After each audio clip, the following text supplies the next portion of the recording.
Assalamualaikum warahmatullahi wabarakatuh. Selamat sore para bobotoh. Menjelang laga berikutnya lawan PSIS. Ini seru banget nih ya. Karena di masanya PSIS itu adalah tim yang sangat hebat, jagoan, keren. Mereka pernah juara Liga Indonesia ya, Liga Indonesia kelima. Dan juga mereka punya pemain-pemain asing bagus ya. Jadi setelah juara itu mereka kan biasa. Udah gitu mereka sempat jadi tim yang oke karena diperkuat oleh pemain-pemain bagus seperti Gustavo Hernan Ortiz ya. Terus Emmanuel Deporas. Nah, Deporas juga pernah di PSIS ya. Bahkan Julio Lopez, Julio Lopez juga sebelum di Persib itu di PSIS. Tapi kita bicara tentang PSIS sekarang nih. PSIS sekarang ya, dihuni oleh pemain muda, lalu juga sempat walaupun sekarang pelatihnya asing ya. Ini mungkin masalah urusan license atau apa. Tapi pernah ditangani oleh mantan pemain Persib ya. Jadi ada mantan pemain Persib, saya kenal juga nih. Mantan pemain Persib, mantan pemain Persija juga. Dan pemain ini saya sangat suka karena orangnya suka belajar, mau belajar. Dia adalah Imran Nahumaruri. Ya, jadi PSIS di bawah asuhan Imran Nahumaruri itu sempat bagus ya. Terutama di seri 1.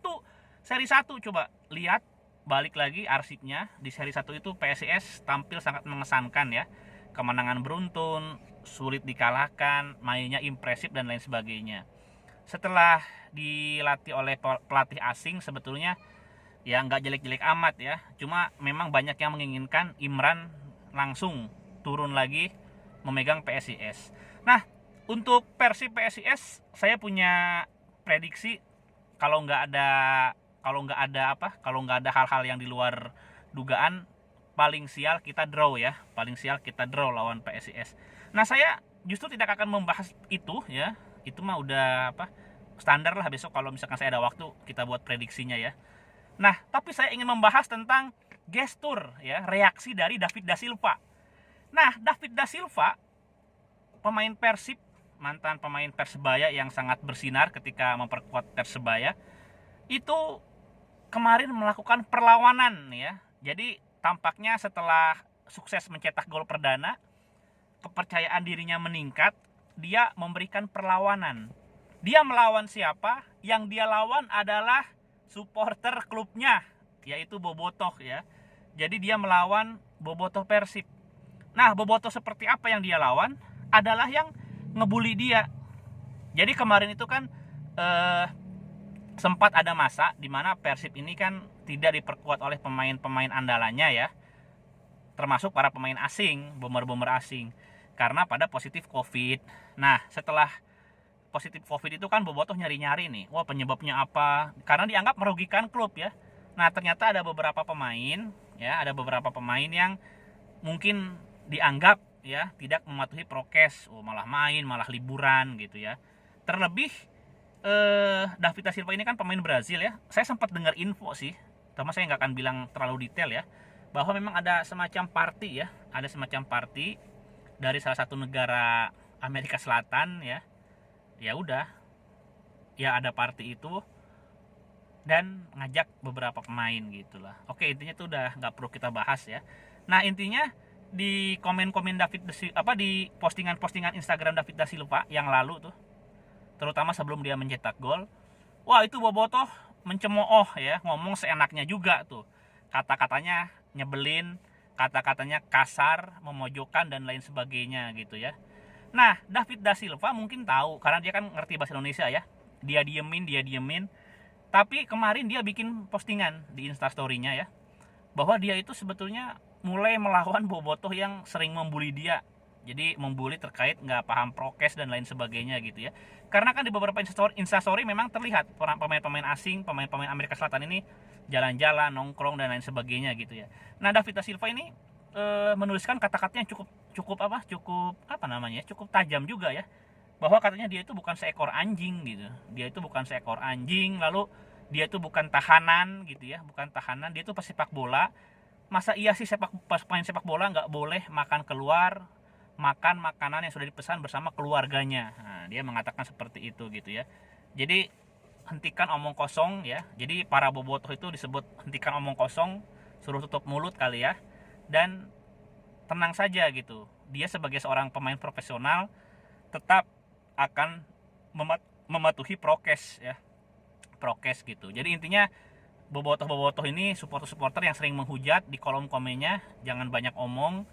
Dia juga pemain sepak bola, manusia biasa, bukan anjing, bukan tahanan. Dia merasa dirinya tetap bisa makan keluar bersama keluarga, makan gitu ya. Namun dia berjanji tetap akan mematuhi prokes gitu. Itu, dan beda dengan Bruno. Nah, Bruno ini kayaknya belum tahu nih ya, belum tahu kelakuan netizen Indonesia, terutama untuk segmen supporter sepak bola. Kalau ke Bruno, yang saya perhatikan sih omongannya ya memang sama-sama ini ya, sama-sama nyebelin, nyakitin, bikin kesel gitu. Tapi Bruno memilih untuk menonaktifkan ya. Dia menonaktifkan komentar-komentarnya gitu. Jadi kolom komentar sama dia di off sehingga para netizen tidak bisa ngasih komentar gitu. Padahal beberapa bulan sebelumnya ya, ketika dia awal-awal ke Persib, dia menikmati betul loh euforia main di Persib ya.